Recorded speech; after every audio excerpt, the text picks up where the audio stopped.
Alrighty, hello, and welcome to the second webinar of our Edibles in the Summer Garden series, Vegetable Pests and Control, presented by our very own K-State Research and Extension Shawnee County Horticulture Agent Ariel Whitely-Noll. A big thanks to everyone joining us today. Thank you for taking your time to learn and explore our natural world with us. On behalf of the K-State Research and Extension Shawnee County Office, I would also like to extend gratitude to the air, the water, and the earth, of which without we wouldn't be here. Here in Shawnee County, we are on the ancestral lands of the Oceti Sakawin, Osage, Shawnee, and Kanza people, to name just a few. Today, we are neighbors with the indigenous Prairie Band, Potawatomi, and Sac and Fox nations. K-State is an equal opportunity employer, and we welcome and value inclusivity in our programming. Throughout the presentation, if you could please keep your microphone muted and video cameras off, you can type your questions over in the chat box where I will be moderating there. At the end of the webinar, we should have time to turn on our mics and our cameras and have a little Q&A. So without further ado, I will pass it over to Shawnee County's KSRE Horticulture Agent, Ariel Whitely-Noll. Ariel, thank you so much for being with us today. Thank you, Leslie. I'm going to throw a little bit of a curveball into the mix. We are kind of a small group today, so I was hoping if you all are game for it, I think we'll have time. If you wouldn't mind unmuting or turning on your cameras, I would like to ask you all a couple questions about how you handle pests in your garden, just so that I can get a feel for where we're all at before we get started. So my first question, and you're welcome to use the chat if you'd rather do that as well, is when we're looking at vegetable pests, what kind of pests are you guys having trouble with, or have you had trouble with in the past? I know it's early this year. Squash bugs. We're going to talk about those for sure. Cabbage moths, yeah. And they're everywhere. What, Kevin? Slugs. Slugs and pill bugs. Yeah. I get a lot of pill bugs in this planter on my front porch, and they eat all the blooms off the flowers. You wouldn't think they do, but they strip things very quick. Little leaves, little delicate things. Yeah. Pill bugs will just strip it. Absolutely. Anybody else having any particular problems they want to share? One more joining.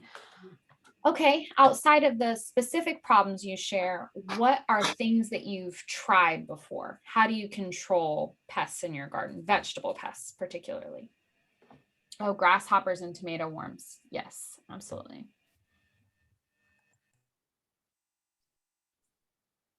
Or do you even know where to start with control? Maybe that's why we're all here today.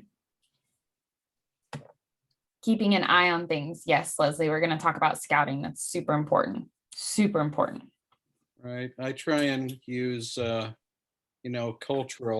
cultural practices to begin with. And like Leslie said, keep an eye out for them. And if you strike early, a lot of bugs anyway, you can just pick them off. Yep. But, I don't know, another thing I've had trouble with in the past is like powdery mildew, zinnias. So, like this year, I'm planting them in a different location, and hopefully minimize that problem. Yeah, you guys are actually touching on a lot of things we're going to talk about. You're saying planting them in a different location. So looking at even at the planning stages of your garden, clear through to taking it through a season. So, well, that's great. Thank you guys for sharing. I'll go ahead and start sharing my screen now, and we can dive into the program. But that helps me know at least a little bit where you guys are at and where we're sort of starting from today. So today we're going to talk about major vegetable pests and their control. As Leslie said, my name is Ariel Whitely-Noll, and I am the horticulture agent here at K-State Research and Extension in Shawnee County. So K-State Research and Extension is an equal opportunity employer. Our programs are open to all without regard for race, color, national origin, sex, gender, gender identity, religion, age, height, weight, disability, political beliefs, sexual orientation, marital status, family status, or veteran status. So we have three primary objectives that we're going to try to cover today. I want you guys to understand the principles of integrated pest management. We're going to talk about what integrated pest management is, understand the importance of each level in IPM, which is how I'm going to be referring to integrated pest management in the program, and then apply those IPM principles to what I consider to be our top 5 vegetable pests. So I'm going to give you this plan and give you the resources that you can use for any vegetable pests, but we're going to look at what I think are the top 5 based on the calls that we get in our office. So integrated pest management is really a comprehensive strategy that can control both pests and diseases. And today we're going to look specifically at pests, but it's actually applicable to diseases as well. It's a multi-step process and it really spans the entire life of the plant. Or as we were just talking about, it can actually start before you plant when you're planning out your garden. It's proactive versus reactive. So it isn't, oh my God, my whole tomato plant is covered in aphids. What do I do? But rather, I'd like to plant tomatoes and moving forward from there. It's applicable to both pests and diseases, and it results in limited to no chemical use. We're not opposed to chemical use, but a good integrated pest management plan has chemical use as the final step in the plan. So for those that are perhaps more visual learners, this is a good representation of what we're going to talk about with integrated pest management.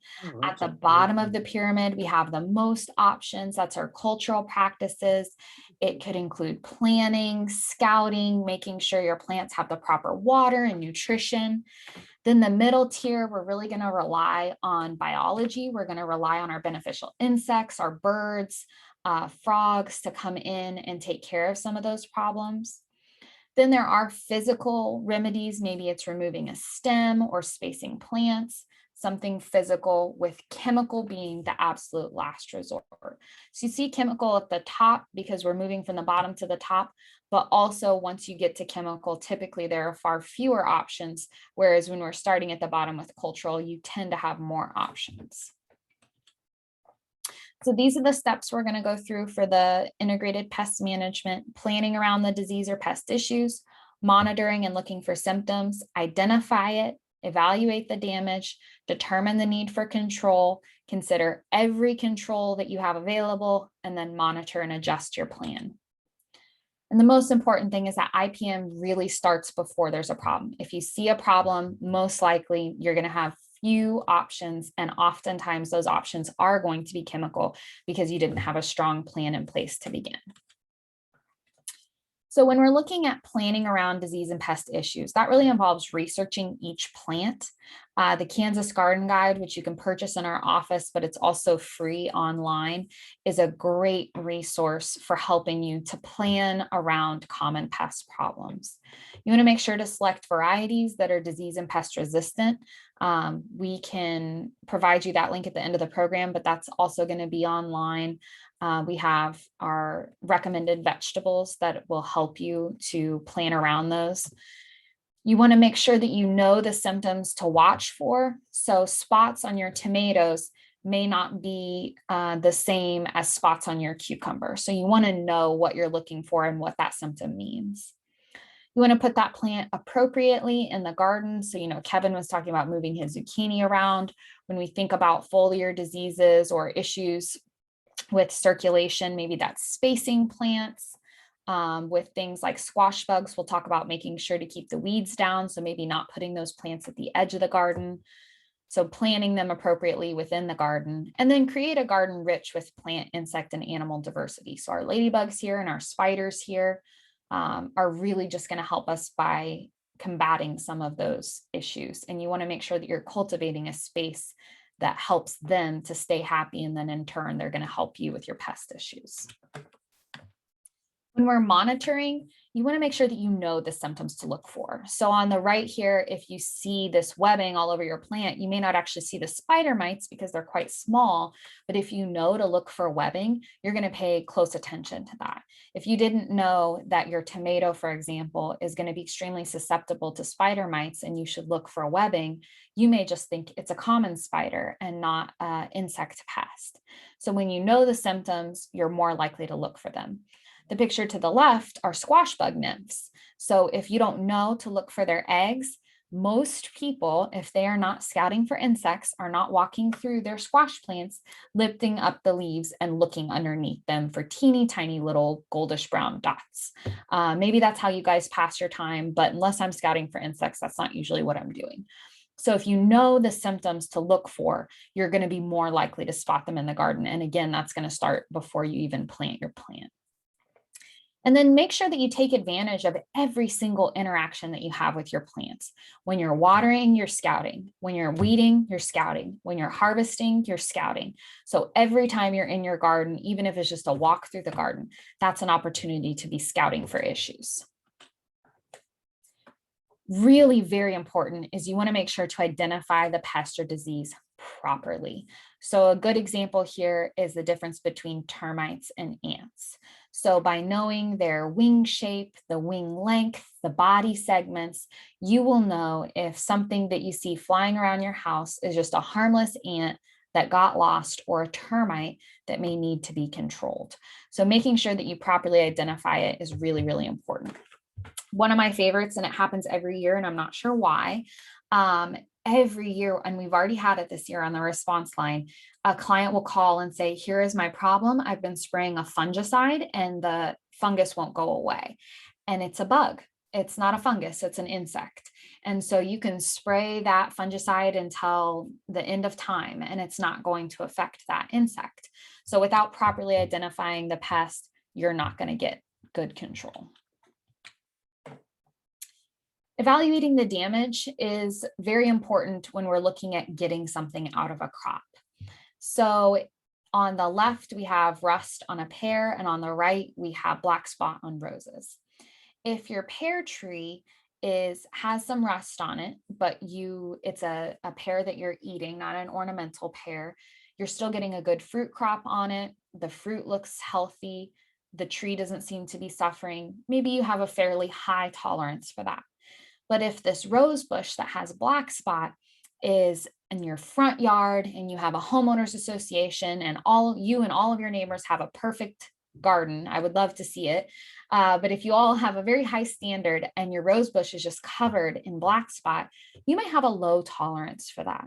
So it's all about how are you using the plant and are you getting everything you need from it? So it's important to evaluate what your damage is. I know personally, I have a very high threshold for things. It's just my preference.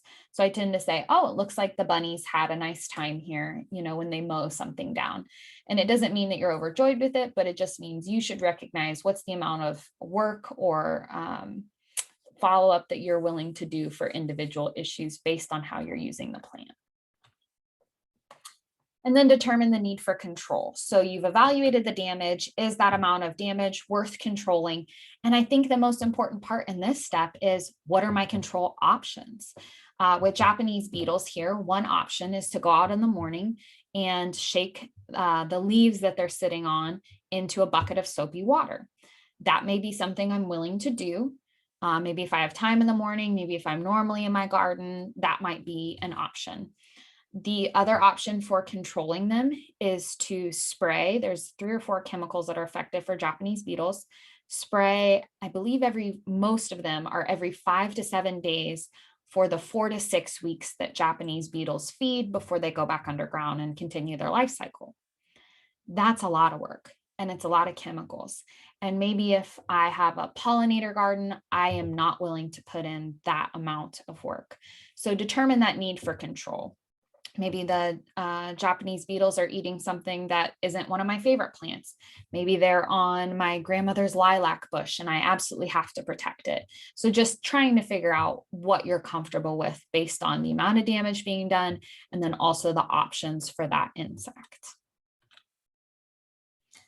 So consider all the control methods, the hand picking, jets of water, pruning, those may all be things that you're willing to do, as opposed to some people not wanting to resort right away to chemical control. So looking at the individual options based on the pest. And then monitor and adjust. So repeat applications may need to happen. You may have a single caterpillar and you decide, you know what, I don't think he's bothering anybody. I don't mind if he eats a little, I've got plenty for everybody. And then the following week, he brought friends. So you want to make sure that you are monitoring the situation and looking for big booms in the pest population. Sometimes we give them a little bit of space and they really take over.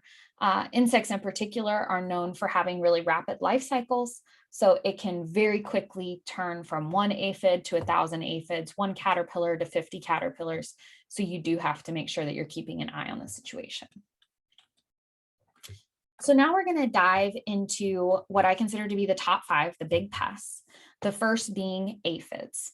So when we're following our steps here, the first thing we're doing is to plan around this issue. Aphids have so many plant hosts that they can't list them. There are hundreds, if not thousands. So that makes it difficult for you to plan a specific thing. You couldn't plant a milkweed, for instance, and say, well, I don't think that's going to have the problem because they have so many host plants. In addition, there are no resistant varieties. So strike 2 for the aphids. So far, they are winning because we've been unable to plan our gardens around them. Now, when you're monitoring, we start to take a little bit of advantage of the aphids. They suck juices from plant leaves and fruit. A lot of times you're not necessarily going to see that symptom, but you will see them. The female aphid, I actually just learned this yesterday. We were talking about a book that I was reading right before we got started. Female aphid can lay live babies without mating.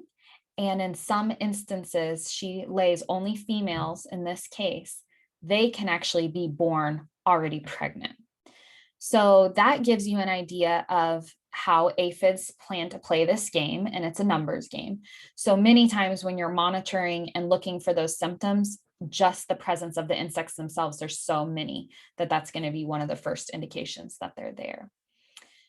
When you're identifying aphids, they can be green, black, gray, yellow, kind of a reddish brown. They have cornicles, which are these nice little horns that are on their back end. This is actually their head up here, but you can see I have the cornicles back here. It would be difficult to see without, in most cases, without a microscope or a magnifying glass, but sometimes you can see them on the larger bodies. A really good symptom to look for is a honeydew, which is sort of the sticky residue that they leave behind. It's their excrement. And then what we call is black sooty mold, which is essentially a fungus coming in and just eating up that honeydew that they leave behind. And it's exactly like it sounds, sort of a black layer over your plant. So those can both be a really good thing to look for in addition to sort of the clump of aphids. And they can be both winged or unwinged. When they sense that the plant has done its job and that there's not enough food to go around, the females will start to birth other females that have wings, and then they'll travel to other plants. So typically when you see the winged aphids, they're getting ready to move on. So when you're evaluating the damage of the aphid, typically they're going to damage the fruit. They can also stunt leaves, and they can carry plant viruses. So for most people, this would mean that you would have a very low tolerance for their damage, especially if it was on something like a peach where it's damaging the fruit. Well, the whole reason you have the plant is for the fruit. So depending on your use, most of the time, we're going to have a very low tolerance for aphids. Rain can kill aphids, low temperatures, natural predators, and then fungal diseases can also take them out.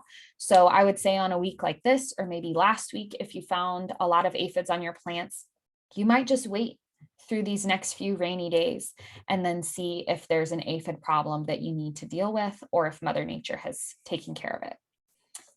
And then when we're looking at research-based control methods, what our publications say is effective for killing aphids.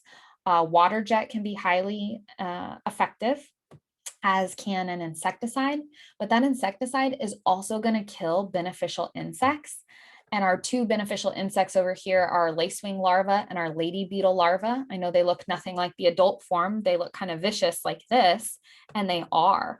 They will go in and just destroy aphids. But if we use the insecticides that are effective against aphids, the aphids are going to come back before our beneficials. Remember what I said about the aphid females birthing females that are already pregnant. So their life cycle comes back much quicker than the beneficial insects. So that should be taken into account before using an insecticide. The other thing I like to think is that a water jet is free or relatively free if you think about the cost of the water as compared to a chemical product. And then when we're monitoring and adjusting, make sure that you consider chemical as the last resort, but horticultural oils, insecticidal soap, acephate, malathion, cyfluthrin, or permethrin are all effective against aphids. And you want to make sure that you're following the label directions exactly.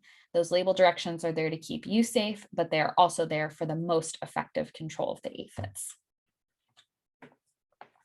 So cucumber beetle is another really big one. Excuse me, I need a drink of water. When we're planning around the disease and pest issues with cucumber beetle, mostly the plants they're going to affect are, of course, cucumber, cantaloupe, squash, pumpkin, and gourds. Watermelon can be affected, but beans and corns can as well, along with potatoes. So a lot of pests that cucumber beetle can affect. So again, another one like our aphid that's somewhat difficult to plan around. And that's part of the reason why both of these have sort of made my top 5 list, because they can affect so many different plants. When we're looking for those common symptoms, it's actually quite a flashy insect. It's not very big. I would say most are smaller than my pinky nail, but bright yellow. So they can sometimes be easy to spot. And so that insect presence alone is a good way to scout for them. If you have wilting plants, that is a symptom, but typically your plants are gone and it's too late to control unless you have other plants that haven't begun wilting. But that's a good indication that you'll want to try to control cucumber beetles the following year. When we're looking to identify the pest, they are typically striped or spotted. They're around 1/4 of an inch long, and they have a black head and antenna with that bright yellow thorax, and then those wing covers that are yellow with the black stripes or spots. So they can be striped or spotted. And here's a good example of both the striped and the spotted. When we're looking at the damage, they can carry a disease called bacterial wilt, especially on our cucumbers and our cantaloupe. And so when they feed, they give the plant bacterial wilt and it dies. So that is going to be a real issue for those crops.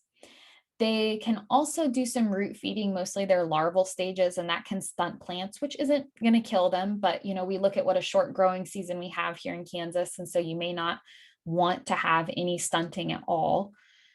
The beetles can also burrow into the soil and they can actually destroy the plants before they even emerge, which obviously that's going to be a non-tolerable situation. And then newly emerged seedlings, they can kill as well. So in most of the damage that they cause to plants, they are lethal. So we have a pretty low tolerance for that if they're going to be lethal to your crops. So when we're determining that need for control, it's probably needed. When you're looking at the different control methods, you can actually cover young plants with row covers, individual cones, or any kind of mechanical barrier, and that can really help to protect them. But then there are also insecticides that are permethrin and carbaryl.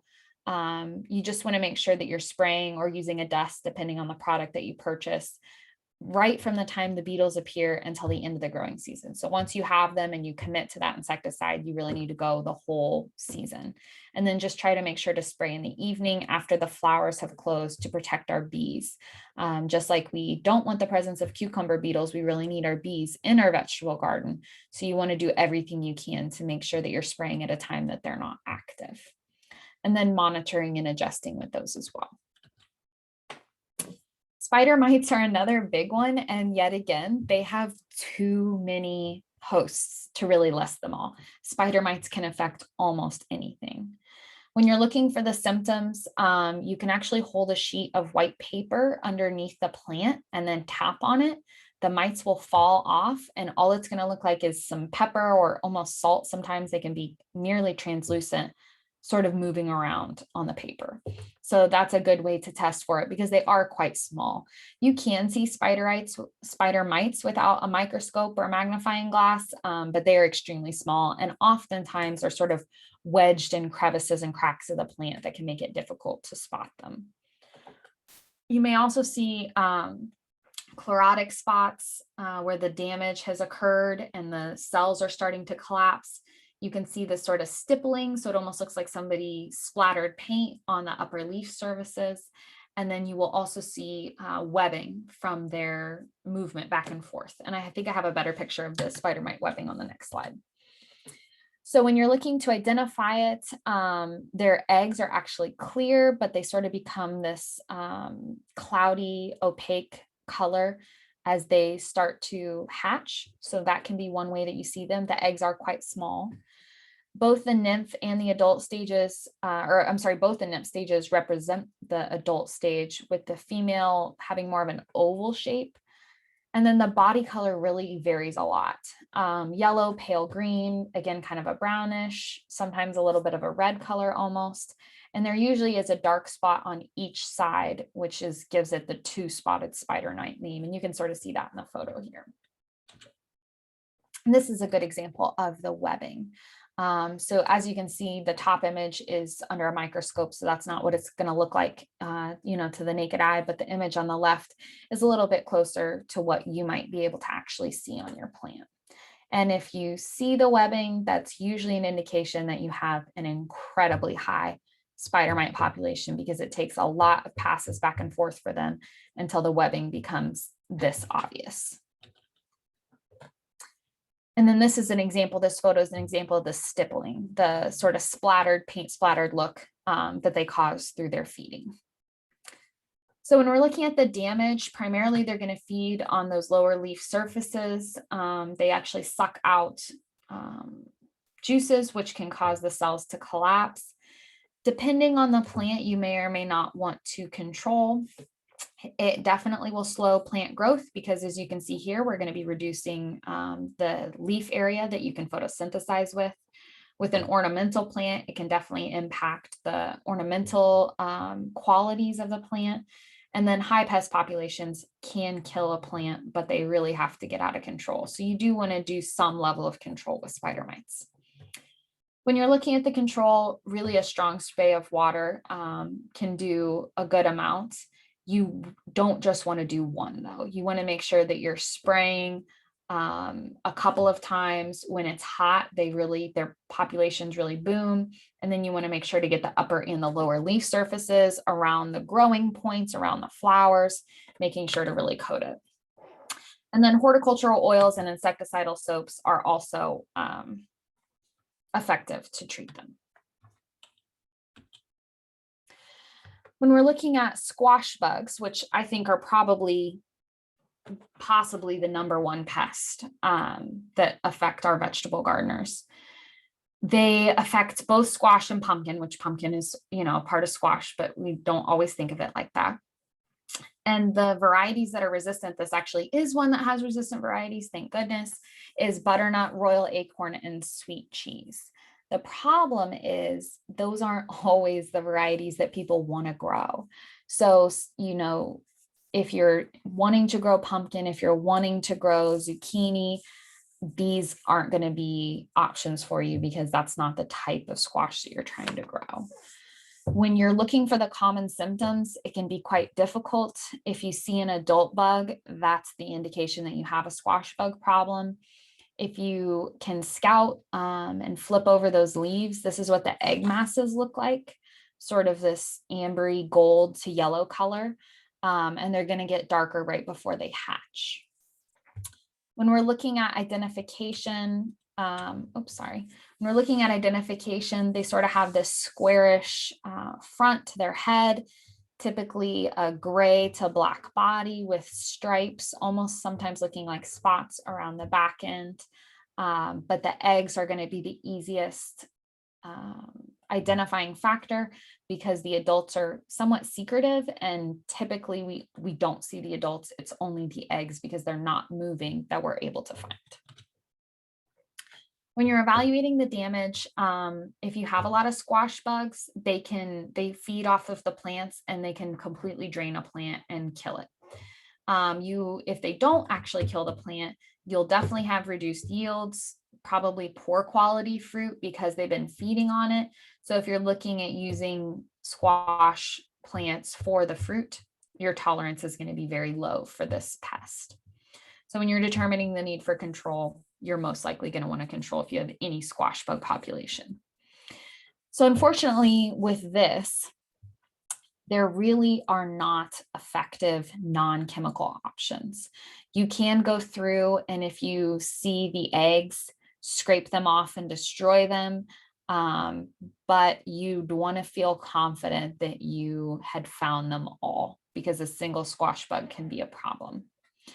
So one thing that some people do is when they find an egg mass, continue to check it, leave it in place, but continue to check it. And when you see that most of the eggs have hatched, that's when you're going to want to treat. The adults have a really hard exoskeleton that makes it very difficult for chemical controls to penetrate and to be effective.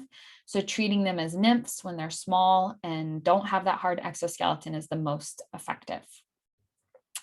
If you want to try to limit your chemical use and try to target them as much as possible, you can put out boards or like a plywood or shingles near your squash plants. And then when you go to spray, just lift it up and spray. Oftentimes they're going to concentrate in that area off of the plant, but near it so that they can be close to it for feeding. And then depending on the life stage, there's going to be different products. Spinosad's extremely effective on the nymphs, but it does nothing to the adults. Permethrin is somewhat effective on the nymphs and has no effect on the adults. And then for the adults, you're going to want to spray with chihalthrin or cyfluthrin. The most important thing with squash bugs is to reduce their overwintering population, remove all the squash vines, all the squash plants, any fruit that you didn't harvest, completely destroy it and take it away from the area. The nymphs have to have this food source to overwinter. So the more you clean up your squash, the less of a chance they're going to have to overwinter.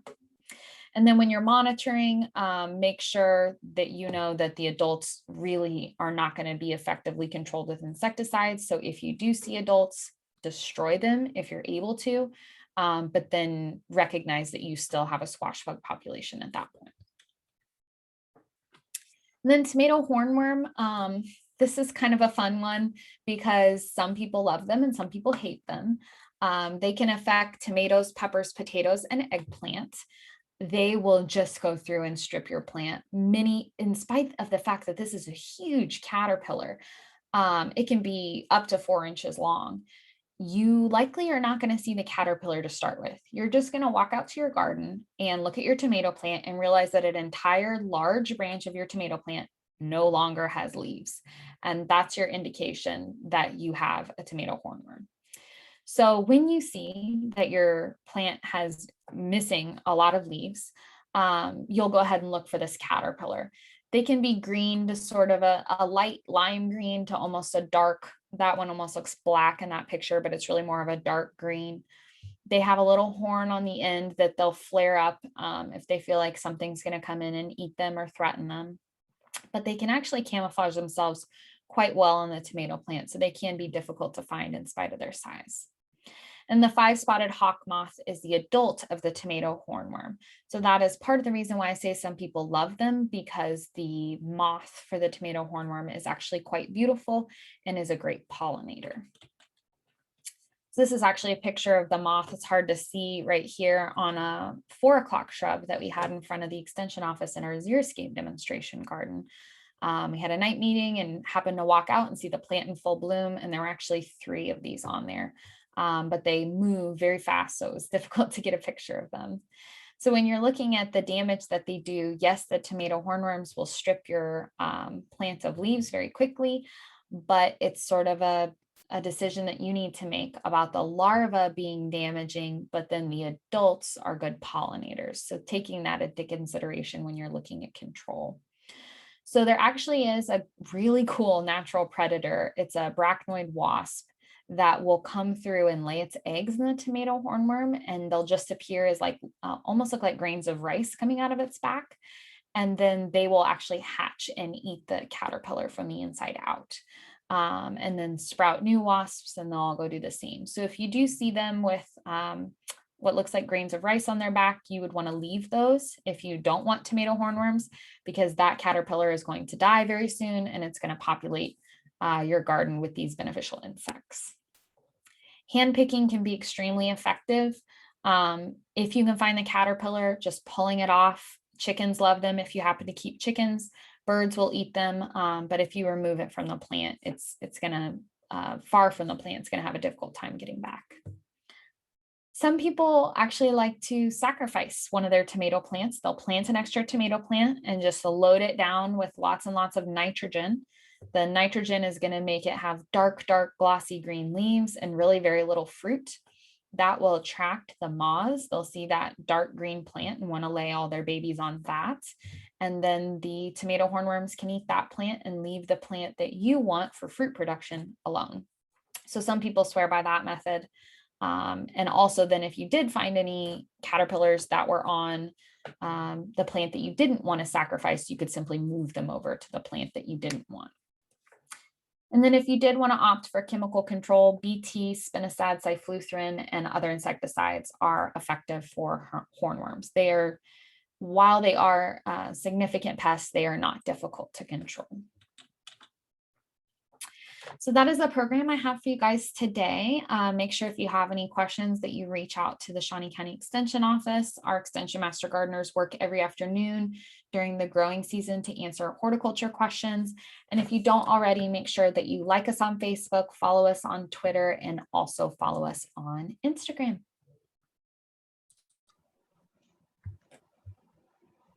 Awesome. Thank you, Ariel.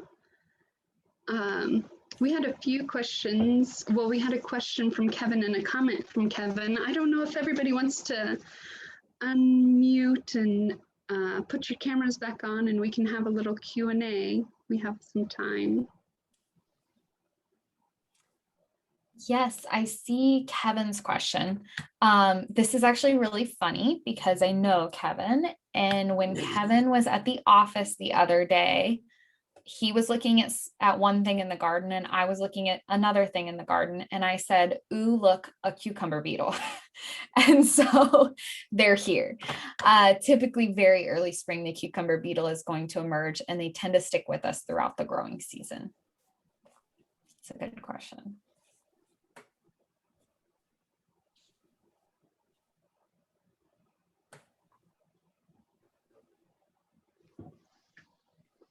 Any other questions?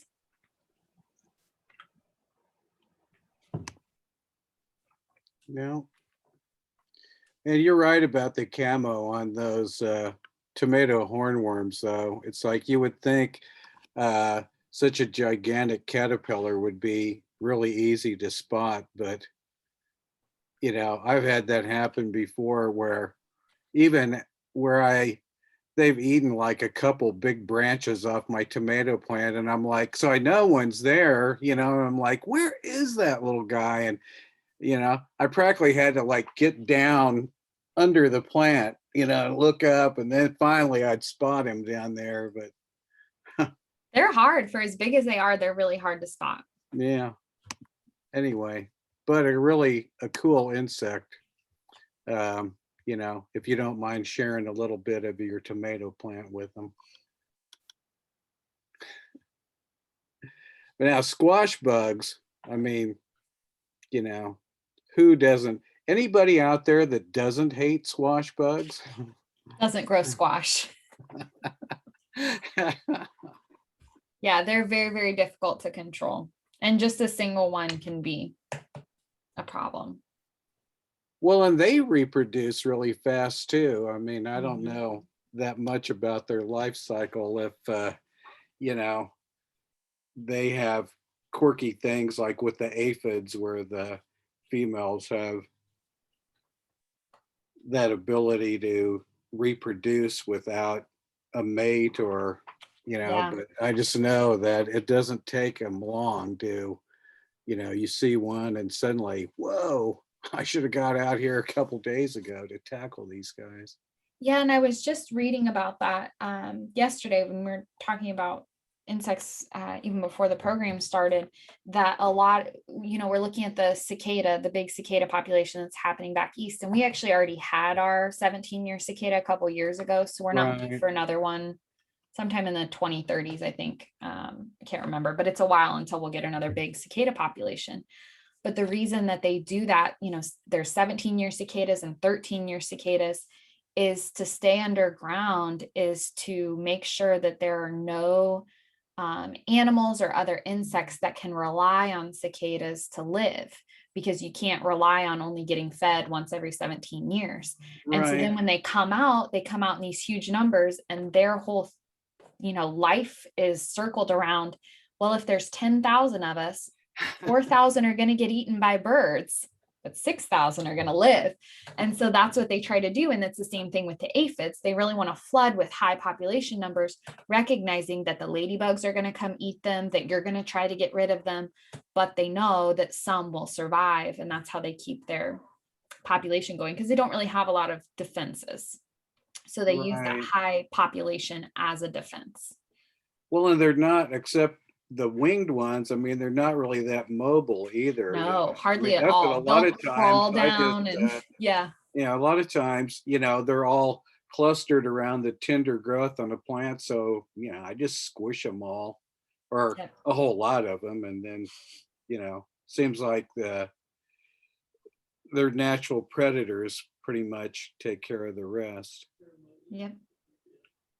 Well, so, I want, have we been getting a lot of calls yet about bagworms? I think, and Carolyn could speak better to it, but I think she said we had one the other day, but we haven't gotten a lot. And they're probably going to start up soon. Yeah, it's pretty the soon, babies. huh? Right. But we tend to get the calls in the fall when people notice them, not when they're necessarily active. We had one call, and it was because they knew that they needed to watch the schedule. Good. Oh, good. Good. That's great. Hey, maybe we're educating some people. And for those of you that don't know bagworms, which I think everybody at this point knows what they are, they look like little Christmas ornaments. They used to be on evergreens, but now they're just everywhere. They are most effectively treated in their nymphal stage, just like the squash bugs that we were talking about. And I haven't seen them start to emerge yet, but it's probably going to start here pretty soon. But most of the time when we get calls on it, it's in really late summer, early fall, when people notice the damage or they notice the females hanging, and that's not the time to spray for them. But you can hand pick them year round, which is satisfying if you have anger management issues. Right. But yeah, you're right, Ariel. It's like, it's always, I feel so bad when people call like in August, and they're, I had one guy last year that called, and they were like, he said, I'm looking out my window and I can see them dropping off the gutters on my house, coming down on their, webs. And he's just like, and the guy was just freaking out. I was like, well, I got him all prepared for the next spring, but it was sad that you couldn't do much to help him at that point. Yeah. But hey, talking about tomatoes, it's like, I don't ever have enough hornworms that I really have to worry about them. But the main issue with tomatoes that I've had is with the wilt that they get. And sorry, I muted myself. Yeah. With the tomato wilt. Yeah. Yeah. I haven't heard of a lot of people. Most of the questions we get on response line are bacterial speck or Septoria leaf spot or blossom end rot are the big ones outside of hornworm. Mm-hmm. Yeah. Yeah. The leaf spot thing, that's the other, you got to, and that's one that you really have to, watch for. I mean, I've had that leaf spot where, you know, I wasn't paying enough attention, and it kind of got away from me. You know, that's one of those things where, I mean, what's the one that, you know, it spreads from the bottom. So Septoria. yeah, and that's you know, that's the thing I always forget is like I need to get out there and pick those suckers off of there and keep that up away from the soil. Wow. And Yeah. you know, and then I see it, right? I'm like, oh, oops. Oh, that reminds me, before I forget, I will go ahead and link a couple of the resources that I had mentioned. The recommended plants, specifically the vegetable varieties. And then the other resource that I wanted to link, there's the recommended vegetable varieties, is our plant problems page. If you have any kind of, first of all, we're always available to help you answer questions, horticulture questions. But if you know what your plant problem is, or you want to look up a plant problem, this can be a great resource, short publications, you know, just to click and say aphids, how to control, squash bugs, how to control. It's all on that page. That page is reliant on knowing what the problem is, but if you know what the problem is, there are super short guides to help you with control that can be highly effective.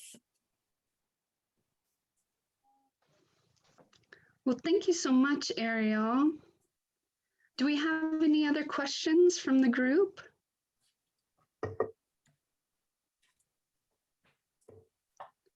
Sometimes those silences are painful, but. Well, I don't have a question, but I do want to say that I really enjoyed your presentation. I thought you did a really, you know, succinct job of kind of explaining what IPM is in a very, you know, just very clear way that's easy for people to understand. Thanks, Kevin. I mean, it's kind of, you know, can be kind of a hard thing to wrap your head around. For sure. So I like the way you broke it down really into pretty easy to follow, you know, steps, and yeah, nice. Yes, agreed. I don't have a question, but earlier Kevin said something about the powdery mildew on his zinnias. Uh-huh. Well, several years ago, just by accident, I just thought maybe it would be kind of cool to, I think it's pronounced Gomphena. Gomphena, it's Gomphe. They're just little round balls of, one's called Strawberry Fields. There's a Fireworks. They almost look like straws, but they're balls, they're not straw flowers. Yeah, we have them in the pre-pollinated garden. Yeah, okay. So I just thought that the Firework one, because they're kind of tall, would look cool with the zinnias. And so I planted them in the zinnias that year, and I got no powdery mildew. And I have done it several times, and I think it just opens the airflow. Yep. And so it helps. So you might want to try that. But the Fireworks was tall enough that you could, and it really looked cool with the zinnias. That would be a nice mix, Carolyn. Because I had the cut and come again zinnias, so they were all different kinds, and it was really pretty with it. But it did seem to help. So yeah, getting that airflow in there is huge for all our that makes a lot of sense. What's the plant called? Gomphena? Gomphena with a G. Gomprena, something like that. H, I think there's an HRENA, yeah. We're planters, not spellers. Straw flowers, but straw flowers are flat. They're more of a flat. They're not a ball. This is like just a little ball, but it's kind of stiff like a straw flower. Anyway. One of the common names is globe something, globe flower maybe. Yeah. But there's Strawberry Fields, which is gorgeous, and then there's Fireworks. Yes, Carolyn Seals spelled it correctly in the chat. Yeah, there you go. Yeah, and there's some purple ones now that have come out that are really cool. Oh, okay. Oh, thanks, guys. Yeah, no, that makes a lot of sense. Is opening that up and getting a better airflow around the plants, because that's a big thing with powdery mildew is if you got bad airflow, It's there. you're going to probably have problems with it. Because what I mean is, like, is there any plant that isn't susceptible to some variety of powdery mildew? It affects a lot. Yeah.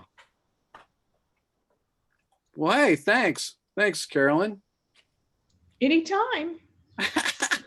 Right. I'm going to check that out. You sound like one of those people that I meet at that Master Gardener booth at the farmer's market in years past. You're so funny. And actually another flower that would work kind of on that same way would be some of that tall verbena, because it's kind of in that same thing. And I've never tried it with the zinnias, but it would kind of do the same trick, I would think. Yeah, that would be a good pollinator plant too. Yeah, because that's why I love zinnias so much. It's like, if you're going to plant one annual to attract pollinators, zinnias are it. I mean, there's so many, especially the ones with the open, centers. There's just tons of pollinators that love them.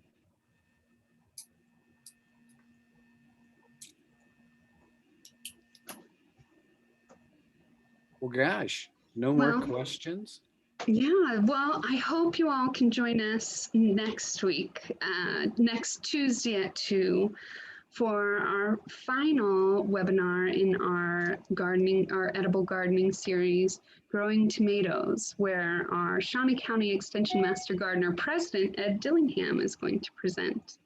And gosh, I wonder how many years Ed has been doing tomato trials for K-State. So we really Long time. Yeah, we really have an expert on our hands, so you won't want to miss it. So thanks so much for joining us, and we'll see you next week, next Tuesday at 2. All right, thanks. Bye. Bye.